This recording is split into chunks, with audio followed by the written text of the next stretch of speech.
அஸ்ஸலாமு அலைக்கும் வரஹ்மத்துல்லாஹி தஆலா வபரகாத்துஹு. அன்பார்ந்தவர்களே, நாம் எல்லாம் புனித ரமலான் மாதத்தில் 14ஆம் நாள் ஓத வேண்டிய துஆ, அல்லாஹும்ம லா துஆஹிர்னி ஃபீஹில் அஸராத்தி வகில்னி ஃபீஹில் ஹதாயா வல் அஃபவாத்தி வலா தஜஅல்னி அர்லன் லில் பலாயா வல் ஆஃபாத்தி பிஇஸ்ஸதிக யா இஸ்ஸல் மசாக்கீன ஆமீன். யா அல்லாஹ், இந்நாளில் தவறு இழைப்புகளை விட்டும் பாவம் செய்வர்களை விட்டும் உன்னிடத்தில் நின்று வணங்காதவர்களை விட்டும் என்னை பாதுகாப்பாயாக.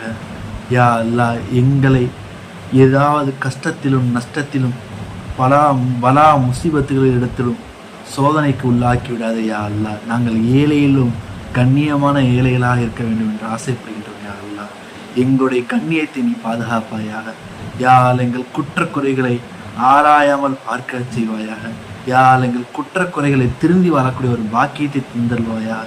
யாழ் எங்களுடைய தவறுகளை உன் பக்கத்தில் திருந்தி வாழக்கூடிய ஒரு நல்லடியார் ஆக்கியல்வாயாக. யா அல்லாஹ், இன்னும் என்னவெல்லாம் கேட்டு இருப்போமோ, இன்னும் என்னவெல்லாம் கேட்க வேண்டுமோ அனைத்தையும் அண்ணல் முஹம்மது ஸல்லல்லாஹு அலைஹி வஸல்லம் பெயரில் போட்டால் துஆக்களை கபூல் செய்வாயாக. ஆமீன்.